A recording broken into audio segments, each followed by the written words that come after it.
Kita akan melanjutkan pelajaran kita mengenai 8 kali Musa mendaki Gunung Sinai. 8 kali Musa mendaki Gunung Sinai. Dan kita telah sampai kepada pendakian yang kelima. Jadi kalau kita lihat tabel ini, Musa mendaki Gunung Sinai itu 8 kali. Yang pertama kali itu adalah hari kedua setelah mereka tiba di padang gurun Sinai atau di kaki Gunung Sinai. Jadi itu terjadinya di tanggal 2 bulan yang ketiga, yaitu pada hari Senin. Kemudian pada waktu itu Allah mengajukan bahwa dia akan mendirikan perjanjian dengan umat Israel. Jika umat Israel menuruti firman-Nya, maka umat Israel akan menjadi umat kesayangan Tuhan, bangsa imam, dan mereka pada akhirnya akan dipakai Tuhan untuk pekerjaan-pekerjaan yang besar. Setelah itu Musa menyatakan kepada umat Israel dan mereka katakan semua yang difirmankan Tuhan akan mereka laksanakan. Keesokan harinya, Musa naik ke Gunung Sinai untuk yang kedua kalinya, jatuh di hari Selasa, hari ketiga bulan ketiga. Nah, di sini Tuhan katakan kepada Musa bahwa Tuhan akan atau Allah akan menemui mereka pada hari yang ketiga. Jadi mereka diperintahkan untuk menguruskan diri. Setelah itu Musa turun, sampaikan kepada umat. Nah, pada hari yang ketiga, jadi hari yang Selasa, Rabu, Kamis. Ya, pada hari Kamis, Musa disuruh naik, ya, disuruh naik lagi. Kemudian Musa diperintahkan oleh Tuhan untuk menyatakan kepada umat supaya jangan naik Gunung Sinai. Nah, padahal umat itu nggak ada yang naik Gunung Sinai, bahkan mendekati kaki gunung. Tetapi Tuhan tahu bahwa itu bisa saja terjadi, sehingga Tuhan memberikan peringatan lagi bagi umat Israel supaya mereka ingat, jangan sampai mereka mati gitu ya. Itu terjadi di hari Kamis, kemudian dia turun. Nah, keesokan harinya, pada hari Jumat, oke, pada hari Jumat, Tuhan menyatakan 10 hukum Taurat atau 10 perintah, ya, 10 perintah, dan itu terjadi hari Jumat, tanggal 6 bulan yang ketiga, hari Jumat. 10 perintah diberikan, itu tercatat di Keluaran pasal 20. Setelah itu, karena umat Tuhan meminta supaya janganlah Tuhan berbicara langsung dengan mereka, melainkan Musa saja yang berbicara eh, kepada mereka. Mereka takut mati, gitu ya. Pada akhirnya Musa bertemu dengan Tuhan, dia naik lagi ke atas Gunung Sinai untuk yang keenam kali, untuk yang keempat kali, dan dia ada di sana menerima hukum Taurat. Nah, itu dicatat dari Keluaran 20 ayatnya yang ke-19 sampai pasal 24, Keluaran 24 ayat 2. Ya, semua dicatat di situ. Dan kalau kita lihat em, setelah Musa turun kembali, keesokan harinya pada hari Sabtu atau hari Sabat, tanggal 7 bulan 3, Musa mendirikan mesbah untuk eh, meratifikasi atau meresmikan perjanjian itu. Itu ditulis di Keluaran 24 ayat 3 sampai 8. Nah, untuk memperingatinya dikatakan ada suatu perjamuan, ya, ada suatu perjamuan. Nah, coba kita lihat kenaikan yang kelima, ya, kenaikan yang kelima. Eh, Kita akan lihat Keluaran 24 ayat 6 ayat 9 sampai 11. Keluaran 24 ayat 9 sampai 11. Dan naiklah Musa dengan Harun, Nadab dan Abihu dan 70 orang dari para tua-tua Israel. Lalu mereka melihat Allah Israel, kakinya berjejak pada sesuatu yang buatannya seperti lantai dari batu nilam dan yang terangnya seperti langit yang cerah. Tetapi kepada pemuka-pemuka orang Israel itu tidaklah diulurkannya tangannya. Mereka memandang Allah lalu makan dan minum. Lalu makan dan minum. Jadi kalau kita lihat di sini, ya, kalau kita lihat di sini ayatnya yang ke-14, ayatnya yang ke-14. Tetapi kepada para tua-tua itu ia berkata, tinggallah di sini menunggu kami sampai kami kembali lagi kepadamu. Bukankah Harun dan Hur ada bersama-sama dengan kamu? Siapa yang ada perkaranya, datanglah kepada mereka. Maksudnya ayat ini menyatakan bahwa Musa dan 70 tua-tua itu telah turun dulu. Ya, telah turun em, sehingga Musa naik lagi, naik gunung di ayat yang ke-14 dikatakan dia akan naik bertemu dengan Tuhan, ya, naik bertemu dengan Tuhan. Artinya mereka sudah turun. Ini sebelum kenaikan yang ke-6. Kenaikan yang ke-6. Satu hal yang luar biasa di sini ketika kenaikan yang kelima, Musa tidak sendirian tetapi ada juga 70 tua-tua, ada Nadab, Abihu, ada Harun juga, gitu ya.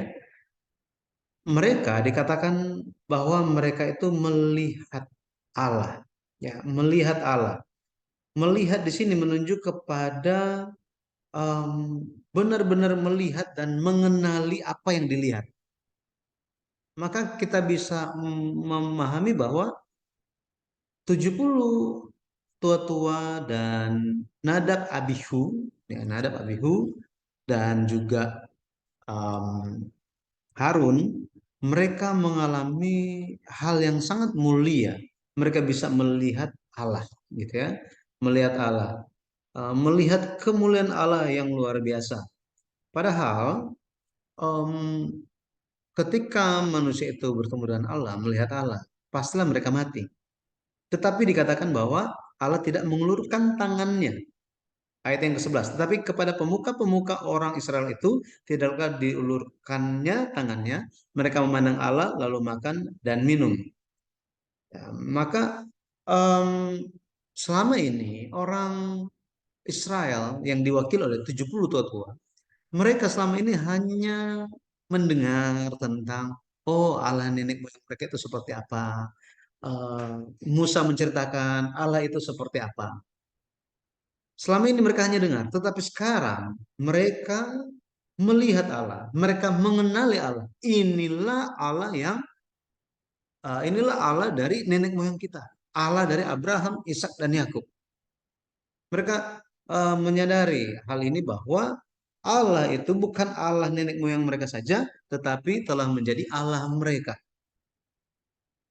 Pelajarannya bagi kita adalah kita mendengar mengenai Yesus Kristus. Yesus Tuhan yang menyelamatkan kita, menebus kita lewat darahnya. Nah, Yesus ini perlu kita alami, perlu kita melihatnya dengan iman, sehingga Yesus bukan hanya menjadi Tuhan atas eh, orang-orang yang percaya, orang-orang Kristen di zaman waktu Yesus datang dulu, atau di zaman saksi-saksi, tetapi juga menjadi Allah kita. Yesus itu menjadi Tuhan kita. Itu sebabnya kenapa perlu firman Tuhan. Karena lewat firman Tuhan kita bisa melihat Yesus dengan jelas.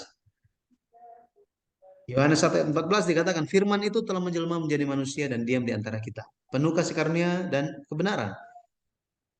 Dikatakan bahwa Yesus Kristus adalah firman yang menjelma datang dengan wujud manusia. Itu sebabnya dengan mengenal firman kita bisa mengenal Yesus. Hanya mengenal Yesus tanpa mau tahu firman Tuhan itu tidak akan bisa terjadi. Tidak akan bisa terjadi. Nah, kemudian dikatakan bahwa mereka makan dan minum katanya. Makan dan minum. Di sini bicara mengenai menikmati sukacita. Ya, menikmati sukacita dan kegembiraan. Sukacita dan kegembiraan. Ini luar biasa. Ini luar biasa. Makanya ketika kita bertemu dengan Tuhan, ya, bertemu dengan Yesus Kristus, sukacita, kegembiraan yang luar biasa yang tidak terkatakan tentu akan dialami, ya, akan kita alami. Em, Yesus, kalau kita lihat, Tuhan mengadakan perjamuan dengan eh, tua-tua Israel di dalam kenaikan yang kelima ini, membuat kita lebih memahami bagaimana Yesus Kristus yang sangat-sangat mulia, dia datang dan makan minum dengan orang yang berdosa, orang yang tidak layak, orang yang tidak kudus. Tetapi Yesus ada, duduk makan bersama dengan mereka. Kalau kita lihat di Matius, ya Matius 11, dikatakan apa? Matius pasal 11, coba kita lihat ya. Matius pasal 11. Kita akan lihat Matius pasal 11. Matius pasal 11. Kita akan lihat ayatnya yang ke-19. Dikatakan, ini perumpamaan yang Yesus katakan, ini perkataan Yesus. Kemudian, ini perkataan Yesus ya. Kemudian anak manusia datang. Anak manusia ini menunjuk kepada Yesus. Anak manusia datang, ia makan dan minum, dan mereka berkata, lihatlah, ia seorang pelahap dan peminum, sahabat memungut cukai dan orang berdosa, tetapi hikmat Allah dibenarkan oleh perbuatannya. Jadi Yesus datang, duduk makan, minum bersama eh, orang-orang yang berdosa, orang-orang yang berdosa. Ini merupakan suatu suatu hal yang apa ya? eh, Allah yang begitu besar, yang merupakan sosok hakim, tetapi dia itu penuh dengan kasih yang besar, kasih yang sangat besar. Makanya em, firman Tuhan mengatakan bahwa orang yang diampuni dosanya itu merupakan orang yang sangat berbahagia, orang yang sangat diberkati.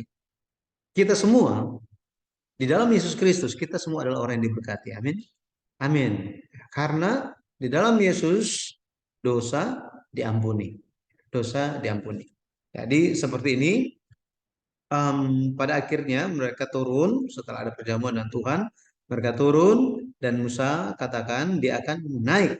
Ya, dia akan naik eh, dan menitip pesan Harun dan Hur akan ada bersama dengan orang Israel. Jadi kalau misalnya ada yang mau ditanyakan permasalahan mereka, silakan bertemu dengan Harun dan Hur. Berarti Musa akan pergi, akan ada di atas Gunung Sinai untuk waktu yang lama. Untuk waktu yang lama. Nah, ini kenaikan yang keenam. Kenaikan yang keenam itu terjadi pada keesokan harinya, pada tanggal 8 bulan ketiga. Ini jatuh di hari Minggu. Jatuh di hari Minggu. Di sini kalau kita lihat, ini merupakan 40 hari doa puasa yang pertama. Kalau lihat di bagan ini, jadi ada 40 hari doa, 40 hari berdoa. Ini secara berturut-turut, tetapi em, 40 hari yang pertama itu adalah doa puasa, kemudian 40 hari yang kedua itu adalah doa syafaat, doa pengantara, kemudian jadi tanpa puasa di situ. Setelah itu 40 hari doa yang ketiga itu merupakan doa puasa. Ya, doa puasa. Nah, ini ada alasan kenapa seperti ini terjadi. Ya, kenapa hal ini terjadi. Mari kita lihat. Kenaikan yang keenam itu eh, selama 40 hari 40 malam Musa berdoa puasa.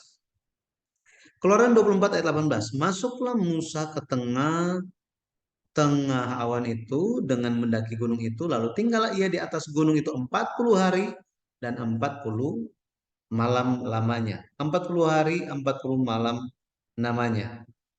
Nah, jadi Musa dia 40 hari 40 malam itu berarti dari tanggal 8 bulan 3 dari hari Minggu sampai tanggal 17 bulan berikutnya, bulan 4. Itu di hari Kamis, ya. Nah, ada yang terjadi di eh, tanggal 17 bulan yang keempat di hari Kamis itu. Di akhir dari 40 hari doa puasa. Yang itu doa puasa kan dua kali jadinya ya. Doa puasa dua kali, salah satu, kemudian ada juga doa syafaat atau doa pengantara. Nah, Ulangan 9 ayat 9 dikatakan, setelah aku mendaki gunung untuk menerima loh batu, loh perjanjian yang diikat Tuhan dengan kamu, maka aku tinggal 40 hari 40 malam lamanya di gunung itu. Roti tidak kumakan dan air tidak kuminum. Nah, jadi jelas ya, ini dia 40 hari doa puasa. 40 hari doa puasa. Tidak makan, tidak minum. Jadi sebelum Musa menerima dua loh batu, dia berdoa puasa 40 hari, ya, 40 hari. Kemudian dia menerima loh batu. Ada dua loh batu di mana Allah sendiri yang menulisnya atau mengukirnya pada loh batu itu. Jadi loh batu ini kalau kita lihat loh batu yang diberikan, yang Allah berikan kepada Musa pada kenaikan yang keenam ini merupakan loh batu yang sudah dipersiapkan oleh Allah. Sudah dipersiapkan oleh Allah. Kenapa ditekankan sudah dipersiapkan oleh Allah? Karena nanti kan pecah nih. Kalau kita tahu ceritanya, nanti dua loh batu yang Musa bawa turun di tanggal 17 bulan yang keempat ini dihancurkan oleh Musa. Pada akhirnya nanti pada kenaikan yang ke-8, ya, kenaikan yang ke-8, Musa Musa membuat dua loh batu. Jadi Musa yang siapkan. Kalau yang pertama Tuhan yang siapkan. Setelah itu hancur, berikutnya Musa yang siapkan. Ya, Musa yang siapkan.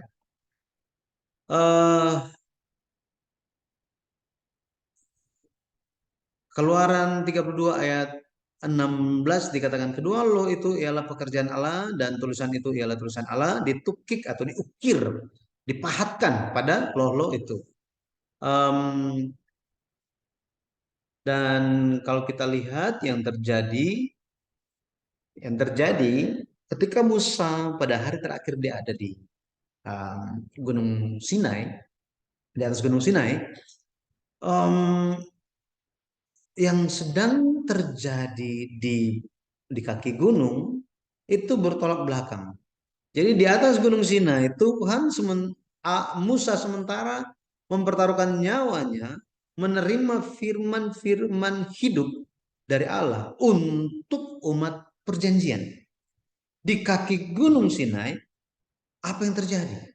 Keluaran 32 ayat 1. Ketika bangsa itu melihat bahwa Musa mengundur-undurkan turun dari gunung itu, maka berkumpullah mereka mengurumuni Harun dan berkata kepadanya, mari buatlah untuk kami Allah yang akan berjalan di depan kami, sebab Musa ini orang yang telah memimpin kami keluar dari tanah Mesir. Kami tidak tahu apa yang telah terjadi dengan dia. Apa yang terjadi dengan dia. Nah, jadi kita bisa lihat, ya kita bisa lihat bahwa um, ketika Musa, ya di sini kan Harun dia membuat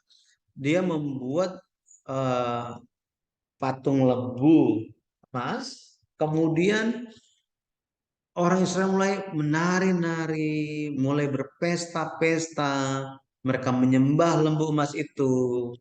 Musa, ya kalau kita lihat Musa mendengarkan tentang hal itu, ya mendengarkan hal itu, Tuhan katakan bahwa apa? Itu umat yang kamu tuntun keluar dari Mesir. Mereka itu benar-benar umat yang tegar tengkuk katanya. Mereka sudah menolak aku. Bayangkan. Ini Musa turun, ya, waktu Musa turun, Yosua bilang, karena ada sama-sama dan Yosua juga ya. Oh itu lagi lagi ramai di bawah. Oh itu bukan bukan suatu hal yang lain, tetapi mereka sementara berbuat dosa kata Musa. Gitu ya. Waktu itu waktu itu Musa mendekat di kaki gunung. Musa melihat bangsa itu. Musa menghancurkan Musa menghancurkan dua loh batu. Hancur berkeping-keping. Hancur berkeping-keping. Ya, Musa kalau kita lihat Musa, Musa dia sangat marah, sangat marah mengenai hal ini. Coba kita lihat Keluaran 32, Keluaran 32, Keluaran 32, ayat 7 dikatakan, berfirmanlah Tuhan kepada Musa, pergilah turunlah sebab bangsamu yang kau pimpin keluar dari tanah Mesir telah rusak lakunya katanya. Gitu ya. Ayat 9 Tuhan bilang, telah kulihat bangsa ini dan sesungguhnya mereka adalah suatu bangsa yang tegar tengkuk. Ya. Ayat 10 Tuhan hendak lenyapkan mereka. Tuhan bilang, aku akan lenyapkan mereka dan lihat kamu Musa, lihat satu orang kamu ini akan kubuat jadi bangsa yang besar. Tetapi ayat 11 dikatakan apa? Tuhan Musa mencoba melunakkan hati Tuhan. Ya. Mengapa Tuhan murkamu bangkit terhadap umatmu yang telah kau bawa keluar dari tanah Mesir dengan kekuatan yang besar dengan tangan yang kuat? Gitu ya. Jadi Musa sampai berbicara, ingatlah kepada Abraham, Ishak dan Israel, ya, Yakub itu. Orang-orang yang telah engkau bersumpah katanya akan membuat keturunanmu sebaik bintang. Kemudian menjanjikan tanah Kanaan gitu ya. Nah, jadi kalau kita lihat ayat 17, Yosua bilang, "Oh, Musa, itu ada bunyi suara peperangan." Kan katanya. Bukan nyanyian kemenangan, tetapi tetapi itu sebenarnya berbahas-bahasan itu eh, dosa gitu ya. Menunjukkan mereka sebentar berbuat dosa. Ayat 19 dikatakan, dan ketika ia dekat perkemahan itu, ia dekat ke perkemahan itu dan melihat anak lembu dan melihat orang menari-nari, maka bangkitlah amarah Musa, dilemparkannya lah kedua lo itu dari tangannya dan dipecahkannya pada kaki gunung itu. Seperti ini.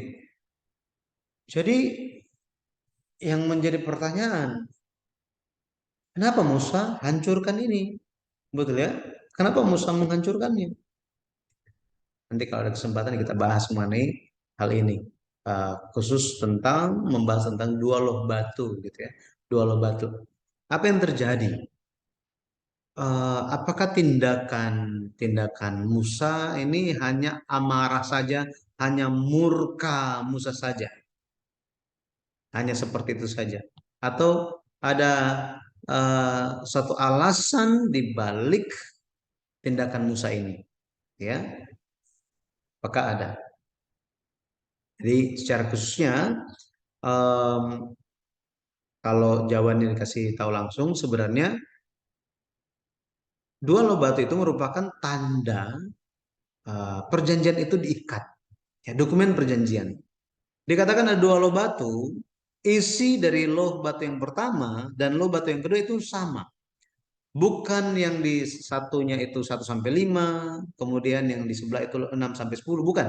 Tetapi sebelah menyebelah artinya apa? Loh batu yang pertama itu di bagian depan, belakang, bolak-balik ini ditulis 1 sampai 10 dua-duanya. Maksudnya mau entah itu bagian depannya itu 1 sampai 5, belakangnya itu 6 sampai 10, atau seperti apa. Yang penting ada 10 itu ditulis sampai sebelah menyebelah. Loh batu yang satu lagi itu sama persis. Ketika kita membuat dokumen perjanjian, itu biasanya rangkap satu atau rangkap dua. Biasanya rangkap dua kan?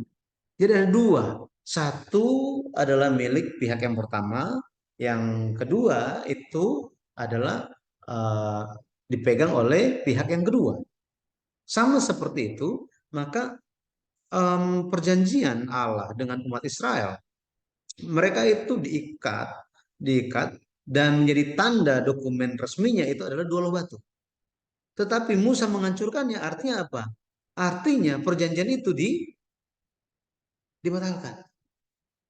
Kenapa dibatalkan? Karena kalau kita lihat, kalau kita lihat di Keluaran pasal 20, Keluaran pasal 20, apa yang terjadi?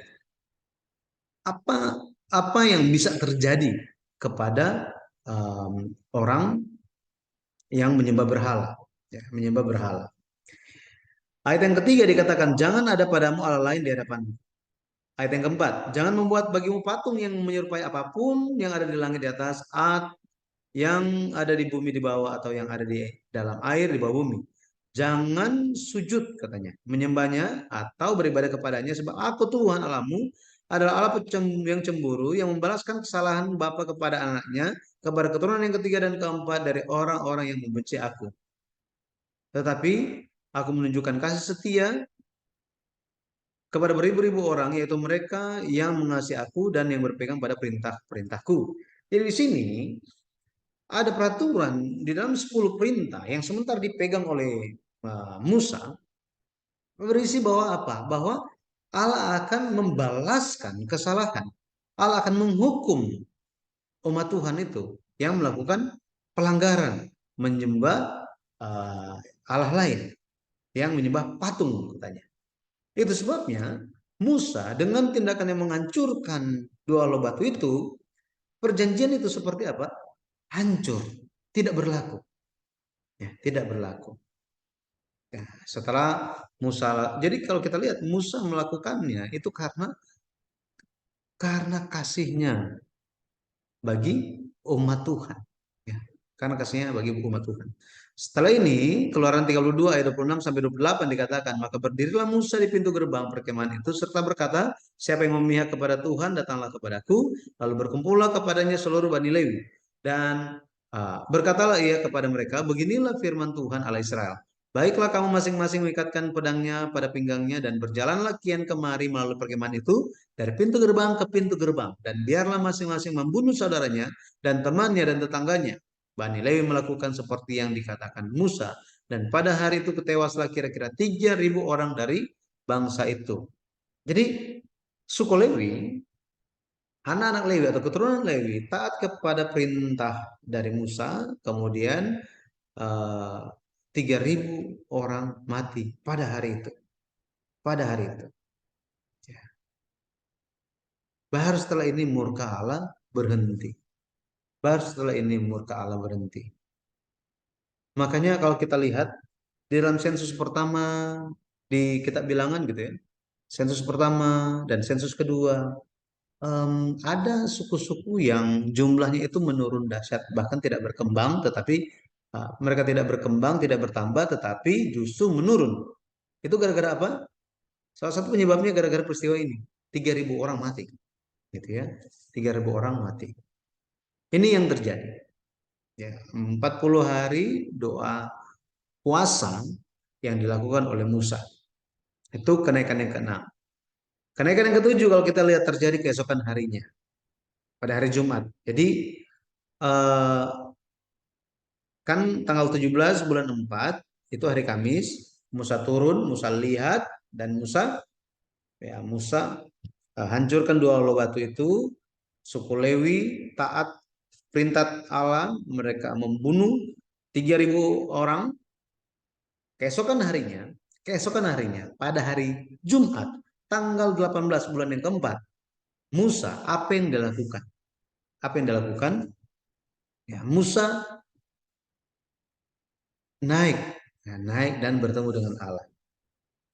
Kalau kita lihat Keluaran 32 ayat 30 dikatakan keesokan harinya berkatalah Musa kepada bangsa itu, kamu ini telah berbuat dosa besar. Tetapi sekarang aku akan naik menghadap Tuhan.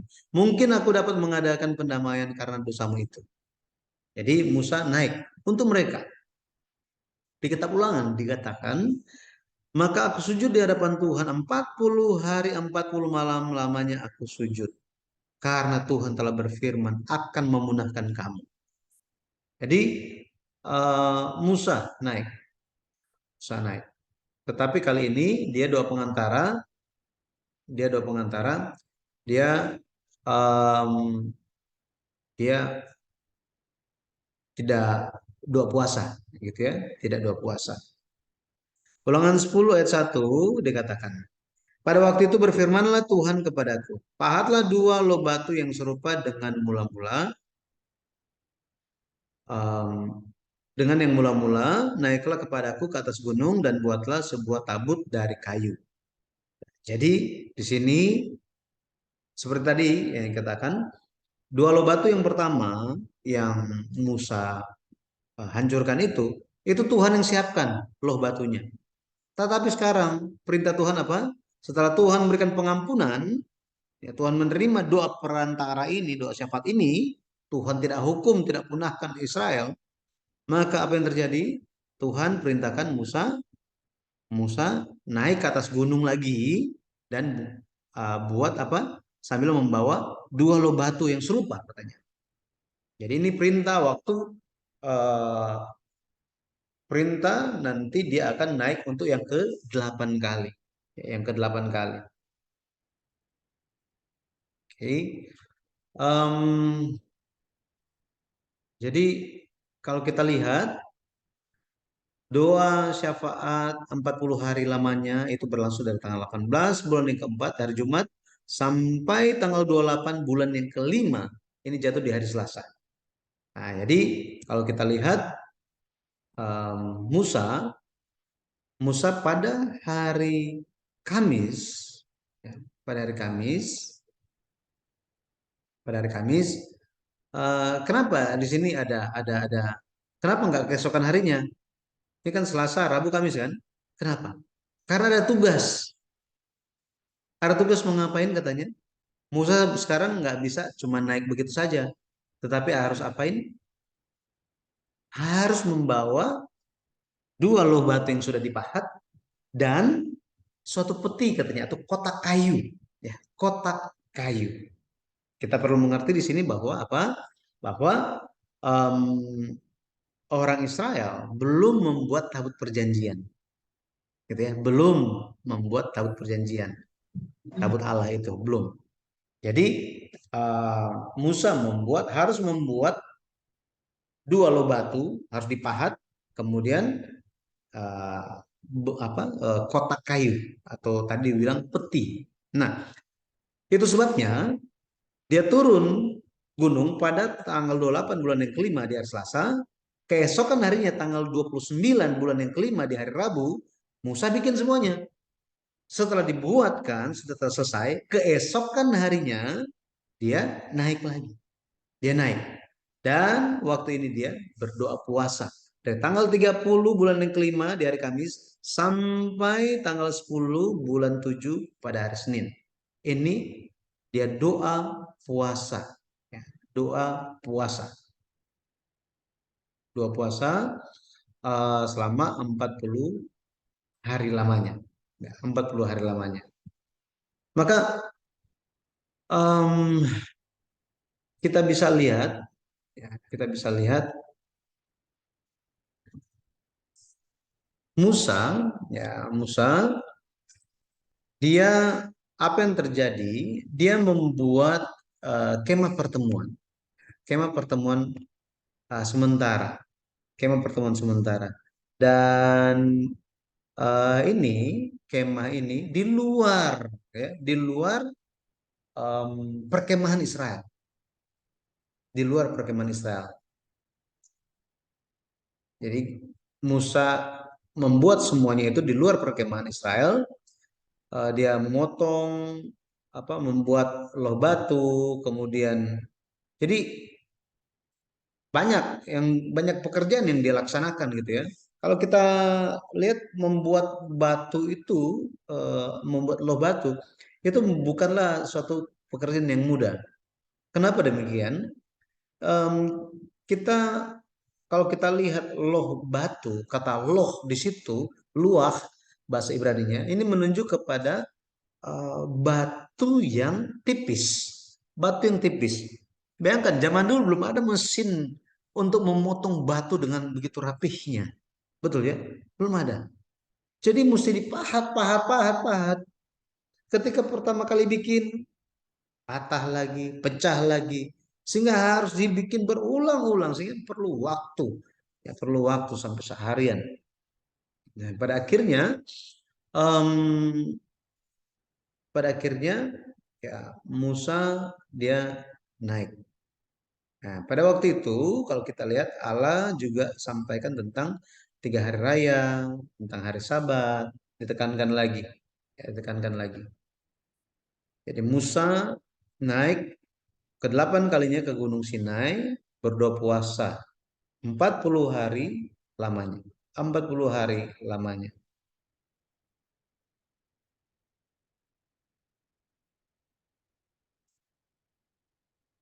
Kemudian yang terjadi, Allah mengukir em, 10 perintah itu seperti yang sebelumnya, gitu ya, pada loh batu. Jadi Musa yang menyediakan loh batunya, tetapi tetap Tuhan yang tulis.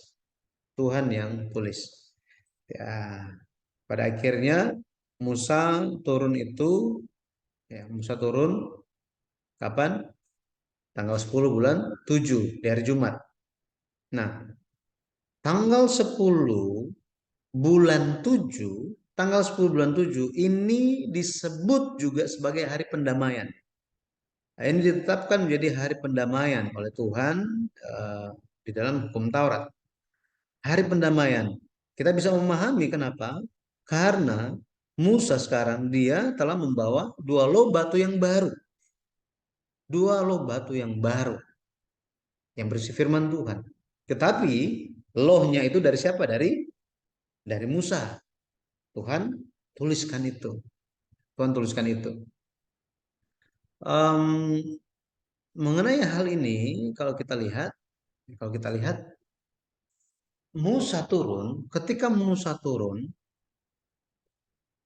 em, wajahnya itu bercahaya, bercahaya. Ini suatu suatu em, pemandangan yang sangat-sangat menakjubkan, ya, sangat-sangat menakjubkan. Karena kenapa? Karena Musa terlalu bercahaya wajahnya itu, orang-orang tidak bisa melihatnya, nggak akan tahan untuk melihatnya. Maka kemuliaan Allah itu tampak lewat Musa, ya, Musa yang eh, wajahnya itu bercahaya, ya, bercahaya. Kita lihat dulu di Keluaran 35, Keluaran 35. Kita akan lihat Keluaran 35. Hmm, jadi ada banyak perintah yang diberikan, banyak perintah yang diberikan kepada Musa, termasuk em, termasuk untuk membangun kemah suci, semua peralatan-peralatan itu semua diberitahukan semuanya, gitu ya, diberitahukan semuanya. Itu ada di Keluaran pasal 25, sorry, 35, 35. Nah, ini semuanya, ya, ukuran-ukurannya ini di buku yang ke-9, ya. Buku yang ke-9 tentang kemah suci, bahkan peralatan-peralatan di dalamnya. Nanti kita doakan supaya buku yang sekarang kan buku yang ke-8 telah keluar. Nanti ada buku yang ke-9 itu detail tentang kemah suci itu seperti apa. Jadi ada mengenai pakaian imam. Jadi semua ini firman firman yang disampaikan, firman-firman yang disampaikan, gitu ya.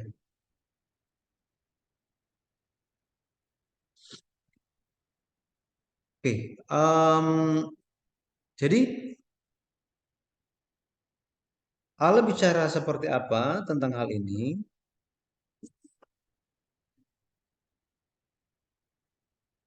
Di Perjanjian Baru, di 2 Korintus 3 ayat 16 sampai 17 dikatakan, tetapi apabila hati seorang berbalik kepada Tuhan, maka selubung itu diambil daripadanya, sebab Tuhan adalah roh dan di mana adalah roh Allah, di situ ada kemerdekaan.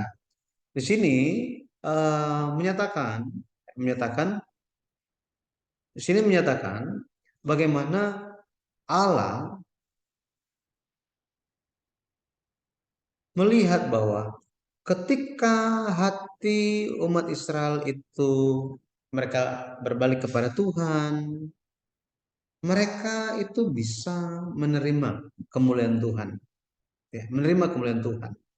Secara khususnya, kenapa eh, kenapa muka Musa itu ditutup, ya, ditutup? Karena orang Israel itu belum bisa menerima, ya, belum bisa menerima kemuliaan Allah itu, gitu ya. Hati mereka tidak siap untuk menerimanya.